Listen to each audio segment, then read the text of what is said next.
I just felt that small to medium-sized businesses were at a disadvantage. And I thought there was an opportunity for a marketing resource aimed specifically at small to medium-sized businesses and startups that could help them leverage the power of online engagement. We did due diligence and couldn't find a marketing agency that took that kind of approach.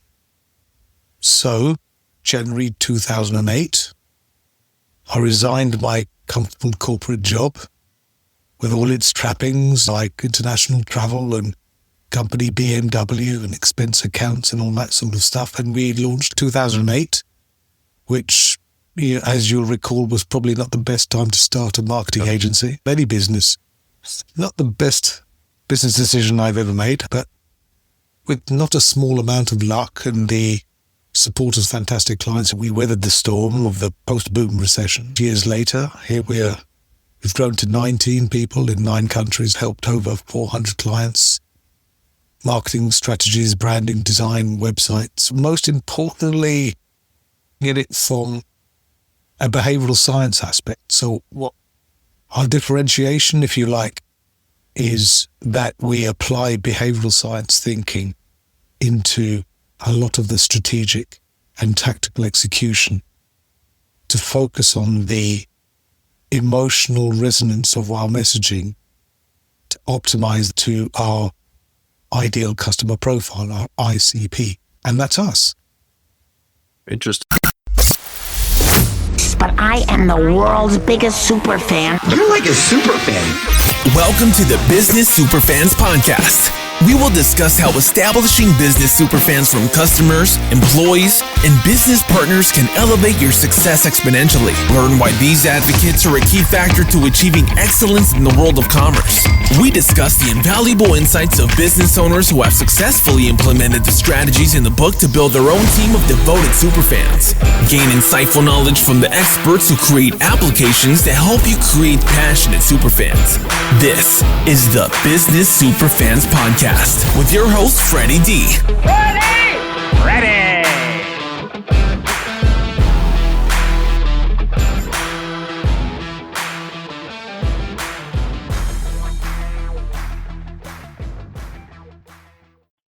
Hey, superfans, superstar Freddie D here. In this episode number 107, we're joined by Ranasinha, a true marketing veteran whose journey started way back in the era of dial-up internet and those iconic AOL CDs. Today, G is the CEO of Kexino, an award-winning marketing agency and behavioral science practice that's helped over 400 startups and small businesses in more than 20 countries build awareness, earn trust, and most importantly, drive sales. He's not just a practitioner, he's a pro. G is a fellow of the Chartered Institute of Marketing and a visiting clinical professor of 2 business schools, bringing a powerful blend of real-world experience and the academic insight to the table. In our conversation, G unpacks why so much of today's marketing completely misses the mark, why strategy doesn't always come from tactics, and how understanding buyer behavior has never been more critical, especially in an AI world. If you're ready for a fresh, no-nonsense take on what it really takes to move the marketing needle, this one's for you. Let's dive in. Hey, Freddie D here with another episode of the Business Superfans Podcast Show. We're super excited to have G with Kexino joining us today. Welcome, G. Thank you very much for inviting me. I do appreciate it. Delighted to be invited. So we're excited to have you, and we had a great chat before we started recording, and kind of surprised you that I was originally from France. It was a great conversation beforehand. Let's continue that conversation here while we're recording. And tell me a little bit about how did this Kexino name come about? Name actually came about from, very simply, we knew right at the beginning when we started the agency that we were going to be multicultural and international. So we needed a name that was short. One of us wanted an X because it's memorable and allows a certain amount of artistic interpretation when we start looking at design cues and distinctive brand assets and that sort of thing. And we also wanted to find something that didn't mean your mother is a table in Swahili or something, right? Something that was totally abstract. So after lots of humming and ahhing, lots of suggestions didn't hit the spot, we settled on Kexino. Oh, obviously, we had to, one of the other criteria was we needed to find the domain that was available. In today's world, that's really important, which was, and challenging. That's really important. And we wanted a .com because, you know, .com's where it's at, isn't it, at the end of the day? If you're settling for a non-TLD that's not a .com, then you wish you had a .com. Yeah, I totally agree. I remember years ago, I would spend hours on a marker board trying to come up with names for companies that I've owned in the past. I came up with phonetic spelling and a multitude of different tricks and approaches. Sometimes it would take more than just hours. It would take a few days because then you'd look at it, it still wasn't right. Regrettably, I didn't keep some of those domain names. They're probably worth some money today, but going backwards. So tell us a little bit about your backstory. How did you get started in marketing? And before we started recording, we talked about the good old AOL days for dial-up internet. You and I go back a long way in this space. I actually started in production to be an advertising photographer way back in the days of film. This was before digital image capture.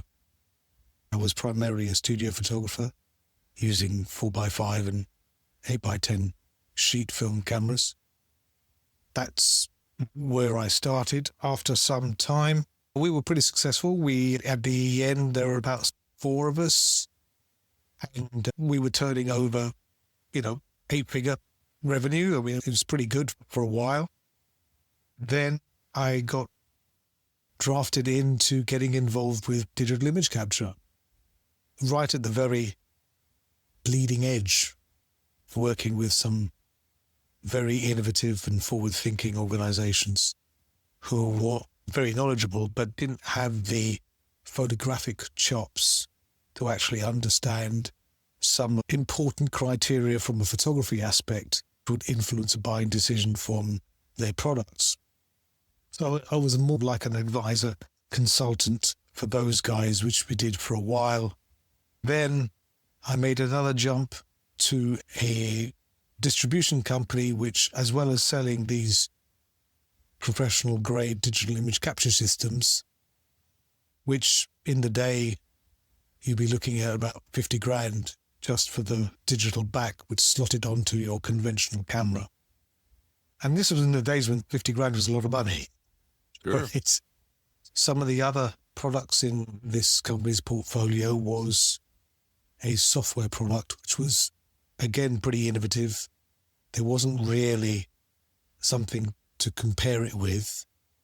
And so it got me into software from the pre-media printing and publishing areas. So once an image had been captured, either with film or digitally, to understand the process of what happened to that image up until it got to print, but then became other types of media channels, which then got me to the point where I got headhunted to be CMO of a software company, which I did for 7 years. Clients were people like Airbus, Marvel, IKEA, some pretty big names. After that, we grew the company pretty well. The business was in the right place at the right time for growth. It still was a small company, so I realized I was treading water for the last year or two while I was there. So I needed to make a change as a CMO. You're always entertaining marketing agencies to give pitches for the contract. But I was shocked that no matter who we got in, the agencies were very interested in all the tactical stuff, all the execution-based stuff, right? Websites, videos, events, brochures, all that stuff. But they weren't really looking very deeply from a strategic standpoint about how to align the needs of the marketing department to fulfill the needs of the business as a whole. they weren't taking any real fiduciary responsibility over what they were putting together. So they'd come up with these fantastical plans, and if they didn't hit the target, they'd say, okay, fair enough, let's wipe the whiteboard down and start again. I thought that was a bit mad, really. It's a bit mental. As you'll remember, there was a number of elements that coming together which sort of formed like a perfect storm, right? Broadband internet became affordable for non-techies, civilians, if you like. The iPhone had just come out, heralding what smartphones ended up doing for us. And we were just starting to leverage the power of the internet to influence our day-to-day lives. It wasn't something that was locked away in a lab somewhere. The thing is that at the time, the businesses that were taking advantage of what the internet could be were obviously the big guys with the deeper pockets and seemingly endless resources. Yeah, I mean, I remember doing online banking in the 90s. Before the late 90s, I was in charge of global sales and marketing for a software company in Arizona. I redid their web page because it was horrible in Microsoft front page. And that started a side gig for me because the resellers said, hey, who did the website? I said, I did. And it got me a little side gig of doing some websites for the distributors. Back then, it was still cowboy days, for lack of a better way of wording it, but an accurate way. Nobody was really leveraging it to where you're talking about before of really not just marketing pieces, but putting it together as a complete strategy for a business. I just felt that small to medium-sized businesses were at a disadvantage. And I thought there was an opportunity for a marketing resource aimed specifically at small to medium-sized businesses and startups that could help them leverage the power of online engagement. We did due diligence and couldn't find a marketing agency that took that kind of approach. So, January 2008, I resigned my comfortable corporate job with all its trappings like international travel and company BMW and expense accounts and all that sort of stuff. And we launched 2008, which, as you'll recall, was probably not the best time to start a marketing agency. Any business. Not the best business decision I've ever made, but with not a small amount of luck and the support of fantastic clients, we weathered the storm of the post-boom recession. Years later, here we've grown to 19 people in 9 countries, helped over 400 clients. Marketing strategies, branding, design, websites. Most importantly, get it from a behavioral science aspect. So what our differentiation, if you like, is that we apply behavioral science thinking into a lot of the strategic and tactical execution to focus on the emotional resonance of our messaging to optimize to our ideal customer profile, our ICP. And that's us. Interesting story. What a broad background that you bring to the equation from all the different roles that you've participated in to where you are today. You're really hitting a point that when leveraging behavioral science into marketing, people buy emotionally, but they justify it logically. What you're doing with the messaging is helping pull people in.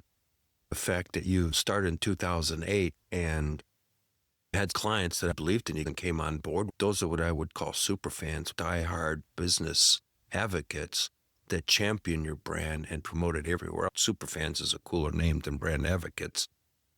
And that's what carried you through, propelled you to the next level. Look at where you are 17 years later. I think it's an easier narrative to accept, especially if you're a business owner, a founder, CEO type business owner. Sweeping generalization here, but we have to make sweeping generalizations to make sense of anything.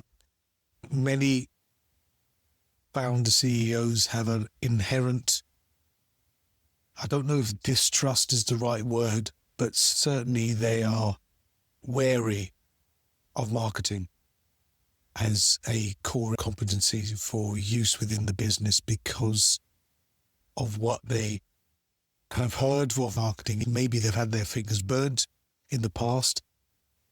But also, as marketers, we often don't do ourselves favors. We choose to articulate what we do and how we're effective by using words and phrases which don't really align with people who are not within the marketing world. Marketing 101 is know your audience and adapt your message accordingly.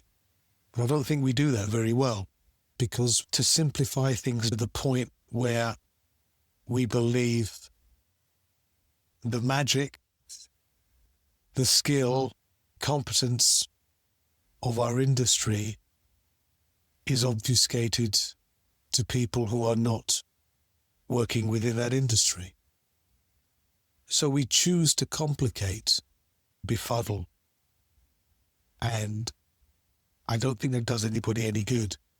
I can relate. One of the things I did when I took the manufacturing product, I've used a little bit of a different approach. And that was back then, late 90s, there was no real internet online stuff. So it was a lot of magazines. So I went out and flew out to editors that were looking for content for their publications and would demonstrate and talk about how this technology, I still have the brochures and stuff of the product, but we coined the term machining intelligence back in the late 90s. It was a relational database for milling machines and wire EDMs in the manufacturing space. We got these editors to start writing articles on how this type of technology was transformative. And so I ended up getting a third party that was in the space targeting their audience to write an article, which gave me credibility and gave our product credibility. And that's how I grew that particular product. And to bring that up because of the things you're talking about. Yes, you're absolutely correct. We had talked to different marketing agencies and none of them were really understanding what we were trying to do. I came up with an idea talking to some people, and I'm still friends with one of the marketing guys that we collaborated on. We came up with the machine intelligence name and said, hey, start going to publications and start getting them to endorse the product. And that completely changed the game because we were talking to the audience through a third party that was giving us credibility. It was content marketing before they had a name for it. Yes. Yeah, absolutely. It's a very basic, solid, foundational channel of communication. It's always better to have other people extolling the virtues of your brand than it is for you. Whether that's customers, the industry, you're automatically more likely to trust someone who's perceived as being unbiased. Right. Well, we don't believe what brands tell us anymore. Right. I don't think we ever did. In the old days, we didn't have enough information to debase some of these claims. And now we do. And I think that's another reason why so many businesses are floundering at the moment, because they don't have any more tools in their box and they don't know how to attract and convey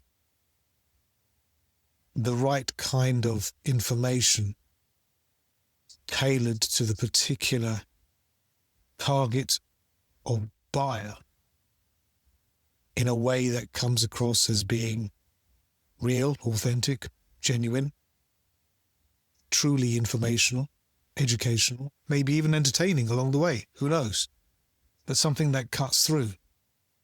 And that's the essential part. That's what so much of marketing is missing today. The memorability, the ability for it to be remembered. Yep. What we've done over the last 20 years, which has accelerated over the last 10, 15 years, is we've used technology and software to scale and automate the production of our marketing. Along the way, we've exorcised much of the creativity of the campaigns out of it, to the point where we've got something efficient, low cost, but ineffective. If you look at this year, globally, the marketing and advertising industry is set to spend $1.6 trillion, the highest ever. We're spending more and more on marketing and advertising and getting lower and lower results, even though we've got all this marketing technology and tags, customer audience profiles and AI and goodness knows whatever else we've got down. So how can that be? The reason is because the emotional component of any memorable message is either hidden or not there at all. Look at your own experience. If you look at two pieces of marketing from two different businesses who are competitors, especially in the online space, but not solely digital. If you covered up the logo of each one, the actual content could be interchangeable between those two brands. I would totally agree. Totally. And that's because if you're a buyer and you're looking for distinctiveness and some kind of differentiation so you can remember the particular brand at the point of purchase, don't forget 99% of the messaging you see is going to people that aren't ready to buy at that exact moment in time that they're seeing your messaging, right? So we have to rely on being remarkable. Now, by remarkable, I don't mean wow, remarkable. In literal sense, to be remarked upon, to create a narrative in the brain of the potential buyer so that when they are in markets looking to buy, we are one of that limited selection of vendors they think of when they're looking to buy, which is all marketing can ever do. Sure. Yep. So you can think of it as an SEO for your brain. Yep. Okay? It's just trying to put that in the head of the potential buyer. Well, let me go further than that. And that's where I talk about the creation of superfans, because having been both in sales and marketing for decades, the transaction and the sale really happen after the paperwork, because that's really the experience. You know, marketing is to attract and get the person in there. But once they're in, that's when they really become a customer. The sale is all the back end stuff, the onboarding, the utilization of the product or service to software, and really transforming. I really believe that's what propelled my success on a global scale. My whole ecosystem of customers, contractors, suppliers, distributors, and complementary businesses were what I call fans. They were promoting me. They were talking me up. And when you get that momentum going, that's how you really differentiate yourself. In today's world, it's blending back old school ways of good old word of mouth. Today, when we go to a restaurant, we pull up our smartphones, look at the reviews, what are people saying about it? That's how it's all done today. Beyond what you guys are doing to target the ideal audience, you got to get that audience to champion you to help propel it to the next level. You know, which I think only really happens after they've had an experience with your brand. Correct. Right? Because then they can talk. Right. Then they can talk from a position of experience. Yep. Because what you're talking about is branding, right? Branding is, I think it was Jeff Bezos who said, branding is what people say when you're not in the room. Right. Right. Branding is very important, especially industries where competitors are very closely aligned, and it's difficult to separate the features, advantages, and benefits of one vendor from another. And what scores above anything else is perception of brand. It helps elevate a business away from having to differentiate by a metric that the customer can understand outside of what the competition are doing, which often is price-based. Right. And as we know, once you start differentiating yourself on price, that's only going one direction. And that's a race that you do not want to win. Yeah, because when I was selling manufacturing software and other technologies that I sold, I would get referred by a super fan to somebody else, and pricing was no longer part of the conversation. They'd say, Jack says I need to get this. What's it cost? How fast can you get it here? That was the end of the deal. That was it. The transaction was done because of that. The testimonials, the testimonial has spoken for them. The uncertainty of navigating through an industry where you may not be familiar with the key players has been removed because you've been able to get to a point of reference through a referral and having that trust, because before people buy from you, they need to know of you. Right? So by having that reputation, by having that referral, it's put you to the top of the list. Now, it's up to you to stay at the top of the list. It's another conversation. We could quite easily fall off that pedestal. But, I would say nowadays, attention's not the issue. I don't think attention's the issue. It's easy to make a big noise and get eyeballs. That's not the problem. The problem is coming up with a piece of communication that informs, entertains, educates, whatever it needs to do, with a message that can then inspire action. And you need to have those three elements in place for any marketing to be what we'd call effective. And much of it isn't. Restate those three things, please. That grabs the attention. Restate for our listeners. Capturing somebody's attention, the communication, the actual message of the reason why you're attracting their attention, and then the action you want them to take as a result. Unless those three elements are spelled out very, very clearly, the chances of that particular piece of marketing being very effective is going to be very low. Much of what we see with marketing today is taking one, possibly two, but not three of those elements together. I said attention's easy, okay? Getting eyeballs is easy. But saying something that is memorable,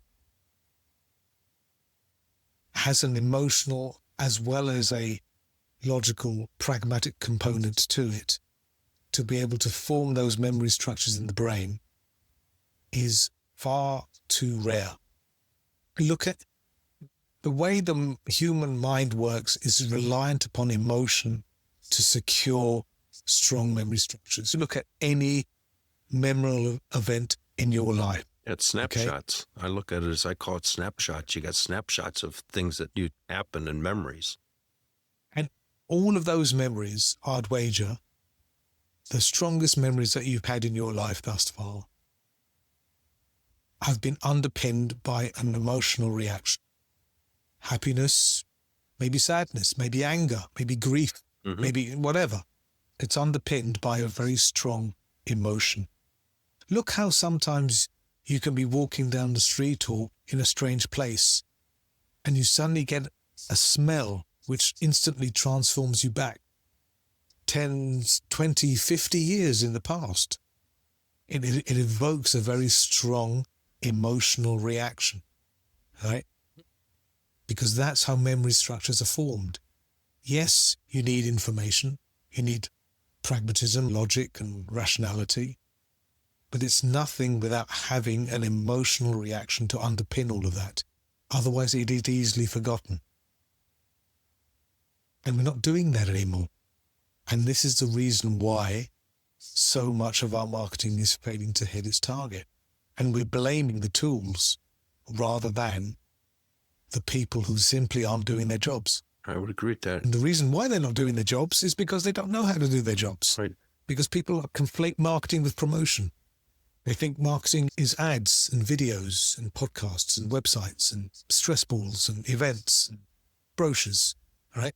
Which is all tactical. It's all promotional stuff. Nobody's thinking about customer research and segmentation, targeting, positioning, and all of the stuff that happens, the 9/10 of the iceberg that are under the waterline that normal people don't see as an output from marketing, nor would they. No, right? There's no reason for them to see it. Let me share something that contributes to that. In 2009, I was helping a bathroom remodeler in Chicago with digital marketing and sales.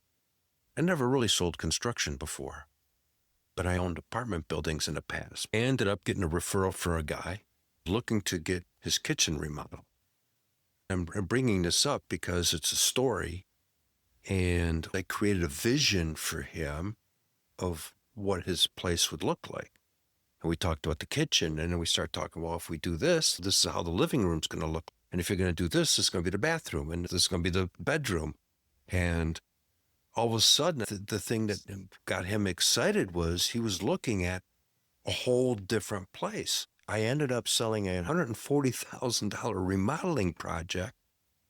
I know how to sell, but the point was, I didn't sell. I got a story in his head, which is exactly what you're really talking about, is through digital marketing. I created a vision where he visualized something himself, and he ended up buying. I wasn't selling anymore. What you're doing is similar. You're getting somebody to buy because they resonate with it emotionally. What you're doing is painting a picture where they have to fill in the dots themselves. Mm-hmm. And by doing that, it's not your idea anymore, it's their idea. So let's talk about how you manage your team and all the different countries that you're in.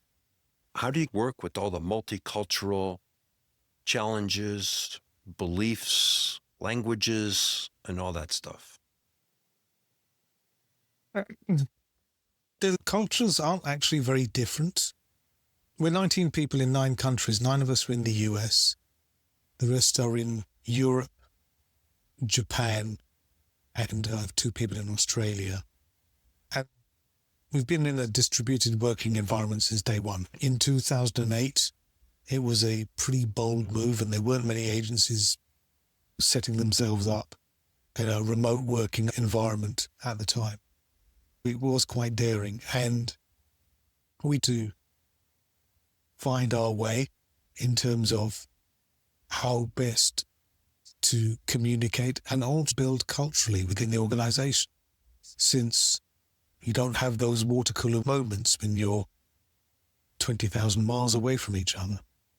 One thing we do is yearly kick-off meetings to on cultural aspect of the organization to get a bit crazy with people you're working with every day but you don't see in real life. It's not for everyone, and we've tried very hard to onboard certain people where this is something that they embrace. The level of self-discipline required is very strong. And to be effective in the role, you have to have an entrepreneurial mindset about how you do your work every day. We tried lots of things. There was one particular person I really wanted to work with. She was fantastic. Adapting this new way of working was totally alien to one of the guys suggested a video chat open the entire organization, bearing in mind that different people are working different hours, and it would be like that for a week. The video chat was on. You saw your peers working or getting up, getting coffee, whatever, as a proxy for being in a room together. And I think it helped her, but ultimately it just wasn't enough for her. Unfortunately, she left. But it's not for everyone. It also offers a certain amount of freedom, especially when we've got a couple of software developers who they're both in the US, don't work conventional US working hours. They do some crazy working hours, but I don't care, right? We work in an agile methodology on sprints. We have deadlines and scopes. You do what you got to do to get to where you got to get to. And as long as it's done when we say it's going to be done, I don't care how we get there. Yep. You want to start work at 4 a.m. and finish at 3, go for it. You want to start at 3 p.m. and finish at 4 a.m, go for it. I don't care. Right. It doesn't really matter. That's the difference between a good leader and a bad leader. A good leader really believes in their team and empowers their team versus someone that dictates and says, no, these are the hours. This is what you got to do. And this is how you got to report. you're not leveraging your people that well. What you're doing is really leveraging people because it's really about the outcome. Like getting out of their way, isn't it? Yep. Letting them do what they need to do and taking away anything that gets in their way. That's a leader. That's what my job is. Get them out of the way. We've had very, very low staff churn. In 17 years, I think we lost 2 in 17 years. These are people who I've known, apart from 3, even before we started the agency. So these are people who I would trust with my business life. We had a working relationship at a certain point in time. That's carried over. That's not the case for everyone, of course, but you very quickly know whether somebody's going to be a good fit or not by working on a project. The environment and the remote working, it takes some getting used to. But in terms of work ethic, attention to detail and communication and dealing with clients, there's no book to read. Right. There's no training course to take. Correct. Okay? This is something that is implicit within the human being. If you haven't got it, then go off and flip burgers or follow your dream or do whatever you need to do. Those sorts of things can't be taught. I don't think anybody in a marketing role can be as effective a marketer as they could otherwise be if they've never worked in sales. I don't think you can do a good enough job unless you've worked in sales. They're intertwined. Now, They're really intertwined. Even working behind a bar or in a clothes store, right? Doesn't matter. But I think until you can actually understand how the way you speak and present things can influence the outcome of a situation, I don't think you can really apply the level of engagement that you could have otherwise applied potentially in a marketing environment. Don't think it can be done. I agree with that. So as we come close to the end here, how can people find you? Best place to find me, to be honest, is LinkedIn. That's where I spend most of my time. There's only one G Ranasinha on LinkedIn, would you believe? Amazingly. So it's quite easy to find me. I post 2 or 3 times a week, 1-minute videos about the sorts of things that we've been talking about today, or things that have wound me up that week or got me rattled, whatever. LinkedIn is probably the best way to get hold of me. Otherwise, the agency, Kexino, is KEXINO.com. Simple as that. Yep, Notes or absolutely. whatever. Have all the information. Right. Sure. So, gee, it's been a pleasure having you on the Business Superfans podcast. Great conversation. I can tell we could probably spend hours on this subject because we both have a strong background in it, and that makes it fun and engaging. Thank you so much for your time. We look forward to having you on a show down the road. It's been a pleasure. Thank you. Cheers. Hey, Superfans, Superstar Freddie D here. Before we wrap, here's your 3A Playbook Power Move to attract ideal clients, turn them into advocates, and accelerate your business success. Here's the top insight from today's episode. Your marketing doesn't need more tech. It needs more emotion, because only emotional renaissance makes your message unforgettable and action-inspired. So here's your business growth action step. Audit your last 5 marketing messages and rewrite each one to stir a specific emotion that your ideal clients feels before they buy. If today's conversation sparked an idea for you, or you know of a fellow business leader who could benefit, share it with them. Support the show with the donation and grab the full breakdown in the show notes. Let's accelerate together and start creating business superfans who champion your brand. Thank you for joining us for another episode of the Business Superfans podcast. If you found today's conversation valuable, don't forget to hit that subscribe button, leave us a review, and share this episode with someone who could use these powerful insights to level up their business. Remember, creating business superfans isn't just about your customers. It's about fostering genuine, impactful connections across your entire business ecosystem. When you invest in those relationships, success doesn't just happen, it accelerates. Until next time, I'm your host, Freddie D. Let's keep building superfans, creating unstoppable momentum, and driving your business toward extraordinary success. See you in the next episode.